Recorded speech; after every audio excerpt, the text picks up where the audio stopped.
Welcome to Self-Love Sundays. I'm your host, Namibia. We are on a journey for self-love, and this Sunday is Black Love Sunday. We're all about Black love. I have an amazing guest, Poet Loschil. Let's get it.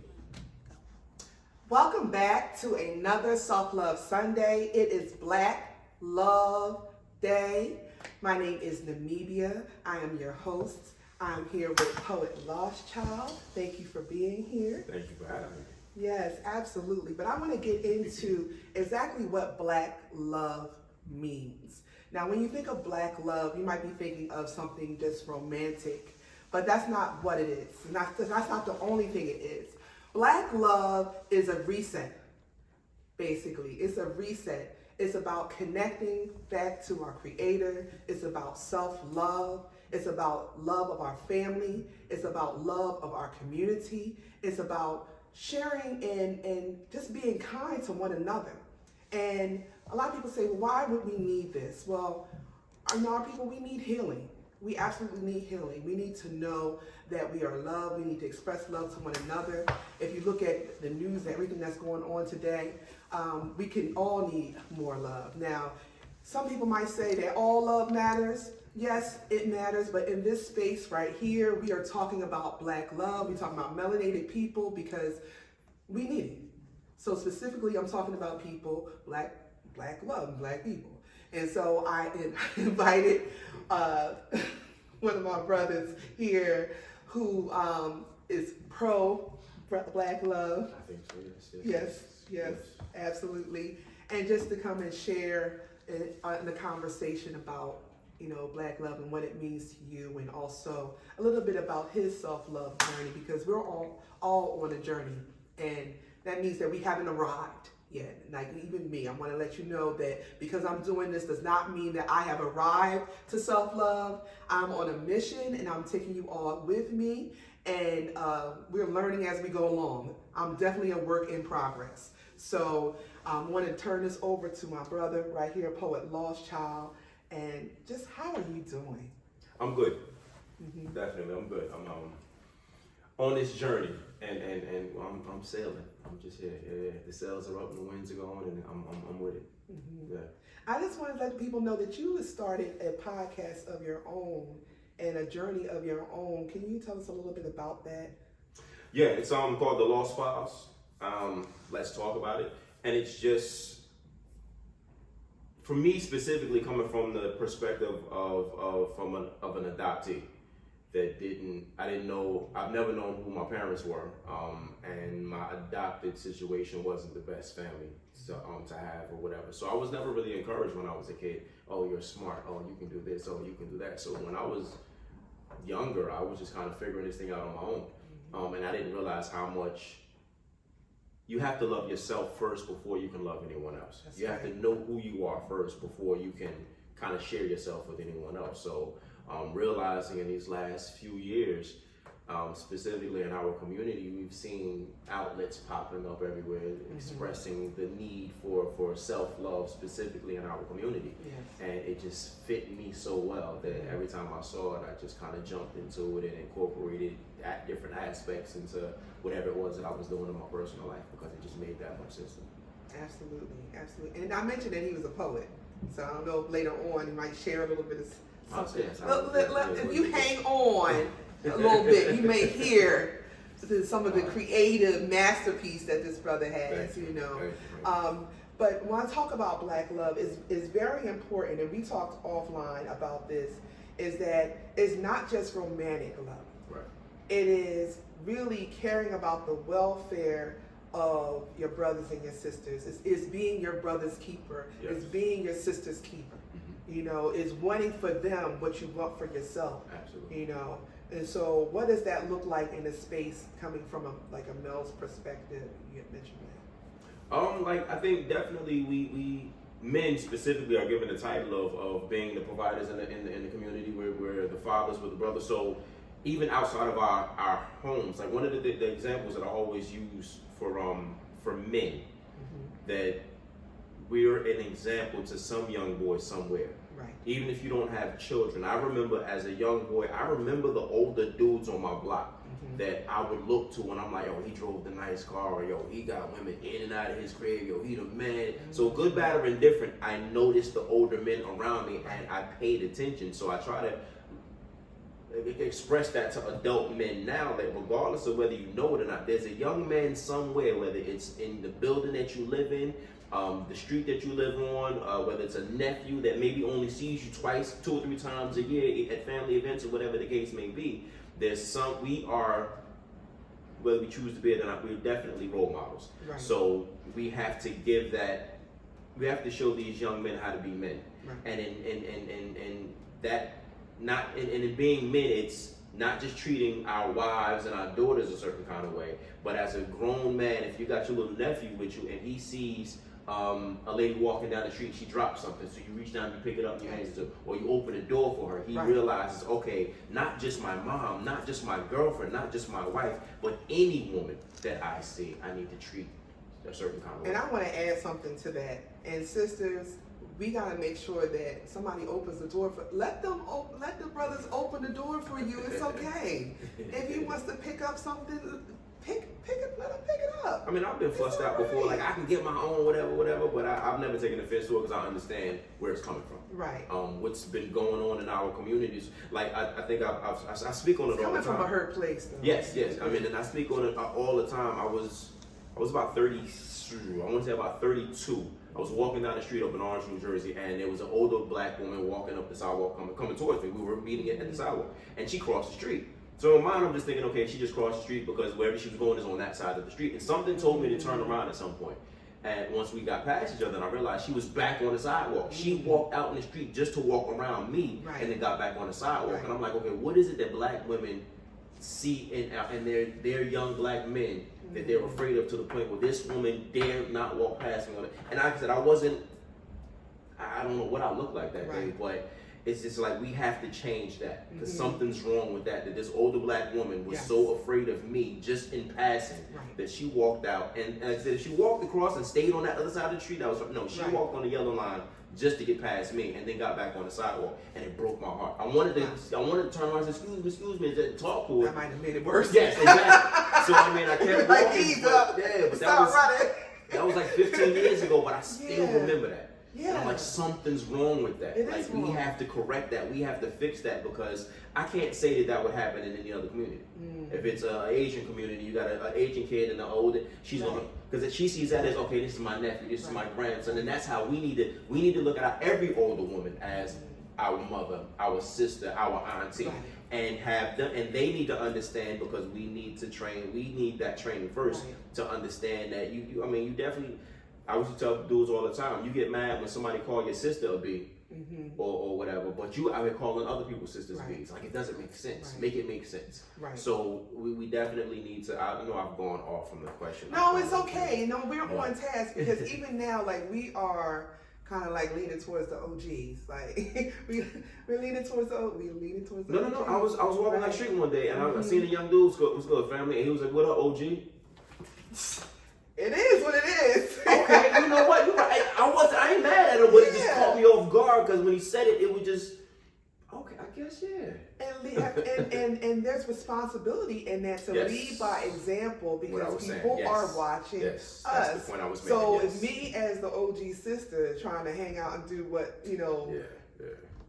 I was doing 20 plus years ago, what the 20 years olds are doing, they're not going to look up to us with respect. So what that self-love is modeling is self-respect, but it's also leaving a legacy of love. Yes. And when I say leaving a legacy of love, like, people deserve to see, they deserve to see couples that are positive, but they also deserve to see single people who just love themselves, and it's not just walking around just miserable and thinking that the only thing that makes them happy is just to link up with somebody else. You got to find your happiness first. You got to be, like you said, happy with yourself first before you get into a relationship with someone. Like, your that legacy of love means that you are exemplifying what you exemplifying Black love. Like, I've seen people, and I've been victim of this, of walking by somebody, you might be focused on something else and not speak. Right. You know, it's okay to smile at somebody. Mm-hmm. It's okay to say hi. We need to say hi and speak to one another. Yeah, I've had to reprogram myself. Just yesterday, I was walking down the sidewalk, and it was a dude that was saying, I guess he was waiting for the bus or whatever, but I was walking past. Right. And he had his back turned to me, but at some point he did turn around, so he saw me coming. Right. So when I got right up to him, what's good, bro? Oh, what's good? What's good? Yeah. So at least we acknowledge each other, so it's not this thing. I mean, and that's what I said when I saw the young boy, same thing. I spoke to him, and then he responded with an OG, which threw me off. But getting back to understand that there's no problem, we don't have no issue. We're not trying to just kick up a friendship, but we're just acknowledging each other in passing. So I definitely, that's one of the things that I personally made sure that I started doing some years ago. Okay, so you are talking to the lost child of maybe 20 plus years ago. Right. What self-love advice do you have for the young, green, lost child? It's a whole lot I would have to tell him. Okay. Because like I said, I didn't get a lot of it at home. Right. So once I was 17, 18 years old, I figured whatever I wasn't getting at home, I wasn't gonna get. And I'm just out here figuring this out on my own now. So once I left, I was just, I was truly lost. I was out here trying to figure out how to be a man with absolutely no, I had examples, but most of them were negative. Right. Most of them showed me all the wrong things to do. Right. And then if I'm talking to my friends, they were all in the same teacher, so it was the blind leading the blind. Right. So there was a lot that I would have to tell myself from 20 years ago, as far as just you are great at who you are. The things that you do, you're great. You've always been great. You were great in elementary school, even when no one was telling you. So at this point, you can do anything you set your mind to. Even when you have roadblocks, don't stop, because it gets better down the road. Like I said, I would encourage myself the way nobody was there encouraging me at 19 and 12, from 16, 17, 18, 19, when there was nobody there.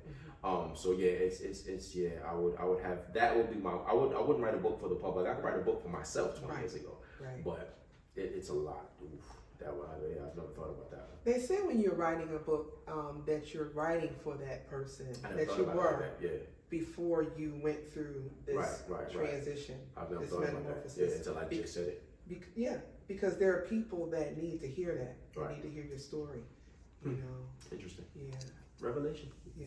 Yeah, we're all learning right now. Yeah. On the spot. So even though we're the new OGs, it's really good to connect with elders. They let you know that you're still young. Yes. And that you still have a lot to learn, and a long way to go. Like when you think of oh gosh, wow, I kind of start counting the years. No, you got a lot. You still can do a lot more. I mean, we're always learning. Right. We always learn something new. Yeah. Right. So that message is for the audience too. No matter what age you are, there's still room for growth. Yes. Like we haven't arrived, and there's so much that you can do. If there's something that you want to do, put your mind to it. Start writing down the steps and go ahead and do it. I know people who went to school in their 60s, changed careers, got married in the late 60s, and you don't listen to the naysayers. If there's something that you want to do, by all means, go ahead and do it. So self-love is really not listening to other people's negative talk. Right. People always have something to say, right. So what's going on in the future with Lost Child? What can we expect? I'm definitely looking forward to getting this podcast off the ground. I'm not really sure the platform that I'm trying to create. I believe there's definitely a void that needs to be filled, as far as Black men specifically speaking, from adoption perspective. Just recently, I think the last, I want to say 6 to 7 months, I've been getting into the adoption community. I didn't know there was an adoption community out there. I didn't know that there were adoptees that had formed groups and were self-support groups for each other, and with social media pages and things of that nature. So I'm just getting into that, and I'm catching up with it. And I'm just trying to find my space in that group. And hopefully I can add something to it, because I understand whatever I've gone through and have whatever realizations or conclusions I've come to, there's someone that's still in it right now. So hopefully, I mean, if I can't give him the end result, I can give him some resolve for the steps getting to that end result that I'm actually going through myself right now. So that poetry has helped with that self-love. Absolutely. Yeah, I think I created my own alternate persona through poetry. And I definitely believe it helped, because I think in the very beginning, and even sometimes now, I would say things in a poem. I've never actually said in a poem that I'm adopted and I don't know my mother and father, but I've alluded to it in a line or two. And with the pace that I normally use in my poetry, I'm sure it's gone right over most people's heads. But for me, just saying it out loud, because I was never allowed to talk about it when I was a kid. So to be able to say it out loud, even to a room full of strangers, still did something for me, even though I know most people weren't catching it. And every now and then somebody would catch what I said and would question me about it after the show or whatever. But yeah, the poetry was definitely I want to say that was my therapy to make up for the therapy that I had never had. Yeah. So when is the next time we'll be able to see you at an event? Do you have any events coming up? I do actually have an event that I am not prepared to tell you off the top of my head without looking at some notes. We'll add it later. Okay, yes. Cool. It's, I know I'm definitely featuring at an event. I want to say, September 19th, I believe, is next Saturday at Miss Seeley's Blues in Turnersville, New Jersey, from 7 to 11. You said September 19th? Excuse me. January. I was like, wait, we gotta wait that long? Again, see, that's why I don't do stuff off the top of my head. Okay. January. February 19th. I don't know. February 19th is a Saturday. It's a whole nother subject with me and my time. Okay, that's okay. February 19th is a Saturday. That is next Saturday. Next Saturday, I believe that's it. I have two that I was just looking at the flyers earlier, so right now the dates are all mixing together, and I don't know if I'm saying them correctly. But yes, just recently, I'm just now coming out of, I guess, this COVID cloud. Haven't really been performing much. Okay. Gotten out here and there once, every now and then or whatever, but just kind of feeling my way out of this cloud of whatever's been going on in the world. So trying to get back to that. That's, like I said, that's been my safe space for so long now. So I'm definitely trying to get back to that, if nothing else. It is not easy. Like, I have much respect for poets like yourself and just creatives, period, to get in front of the camera, just reveal like all yourself. And that's why last week was my first podcast. I was telling everybody, was go forth without fear, and this is a new experience for me. And we talked, and I did do some writing with poetry, and eventually I'm gonna stand up and I'm gonna share my poems with the public. But that is really special to be able to do that, to be vulnerable in front of the mic, in front of everybody. And also, if you don't do it, I suggest just journal. People like to journal. Yes. Even if you don't share with anybody, just write it and get it out. So. Yeah. And that's one of the things I think that I missed as a kid. Like, nobody told me to do that as a kid. I didn't start writing until I was like 27. I didn't start performing until I was 27. But when I was writing before that, I was writing, but I didn't know what it was. I didn't know if it was poetry. I didn't know if it was rap. I didn't know if whatever. I was just kind of writing some things down whenever I had ideas about stuff. And I didn't start actually performing until I was 27. And then at that point, I realized, I'm like, this feels good. Because, I mean, even in writing stuff down, it takes me out of the situation. Yes. And that's what I kind of realized what it was doing for me as the years progressed and how it was helping out certain things. And just being out and performing, I mean, it takes me outside of myself. I'm not thinking about whatever I'm going through at the time. Right. So yeah, the poetry definitely became something that was kind of keeping me afloat. Right. Absolutely. And getting back to Black love, and one of the first tenets of Black love is love for the Creator. And one of, I think, the simplest ways that we can express that is in gratitude. Right. So if you have a gratitude journal, just write down like what you're thankful for, because there's so many things to be thankful for. And I think if we focus on what we're thankful for, it kind of gets away from us focusing on the negative things. Yeah, definitely. I mean, I would definitely say that was one of my problems when I was younger. I was so focused on the negative, I didn't look at the things that were going on, that were good, and things that I was thankful for, because I was so worried about what wasn't. Right. I couldn't appreciate what was. Right. And if we think about the things that we've gone through, like when you're in it, yeah, it just seems like it's so much when you're in it. Yeah. But then, you know, like now we've gone beyond that, and so it's like in the past, it's like it's nothing. I mean, That's it's the like, past. as a We got kid, through it. I remember stressing out about a test, taking a test or something. Right. I just thought that was the end of the world. Yes. And then after the test was over and I passed or whatever, even if I didn't pass, when it was over and everything was fine. But in that moment, I thought it was the end of the world. All break up. Oh my gosh, just the end of the world. Okay. Got through it. So that's a whole issue. Got through it. Got through it. Never really had that problem. So I'm getting a little sign from our production manager, Ahava, in the back, and she knows I'm not really good with signs. I'm just gonna let her just tell me what you gotta say, sister. Just say it, because I'm not good with the signs. Okay, so we're gonna work on the signs. Hi everyone, thank you so much for joining us tonight. This is really beautiful to get a man's perspective on self-love. Absolutely. And someone who is authentic with sharing their journey. I know you mentioned earlier that we wanted to hear one of his poems.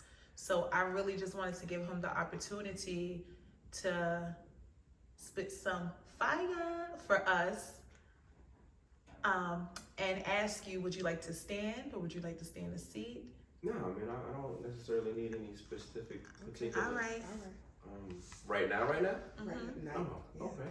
Well, I think like most of the time when people hear my name Lost Child, they think Lost, L-O-S-T, Child, C-H-I-L-D. But what I did is I took off the T and Lost, took off the D and Child, and smashed the rest together into one word, L-O-S-C-H-I-L, Lost Child. Like I made it a name. It's not just what I go by, it's what I actually am.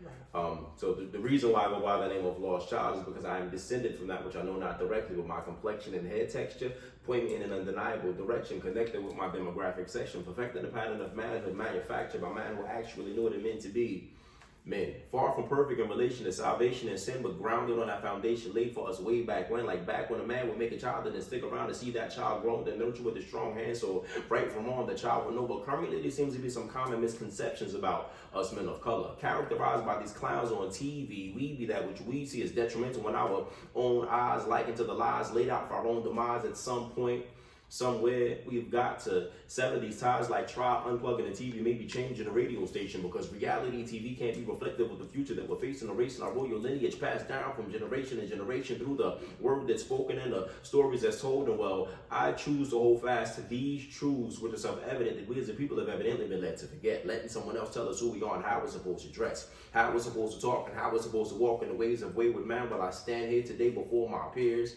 before my elders, but especially before those not quite as advanced in their years, as a voice for something, damn near anything, just different, because I'm lost. All right. Lost child, y'all. Lost child. I was snapping my finger. Yes. Hurt my finger, y'all. Okay. I got one. One is good. One snap. One is appreciated. Yes. Appreciate it. Thank you. So I just want to leave us with Black love and affirmations, knowing that we are worthy of love. So just take the time and just think about what these words that I'm saying and internalize these words for yourself, or come up with your own affirmation. I am worthy of love. I receive love. I give love. And I am love. Thank you for joining us, and hope to see you next week. Next week, we're talking about female and energy and male energy. We have some phenomenal guests: Lindsay Holmes, who's a life coach, Demetrius Robinson, just all around well-rounded brother with a lot of experience in culture and just grounded with Black love. We're going to continue the conversation with Black love. Why not? Yeah. So see you next week. All right. Peace.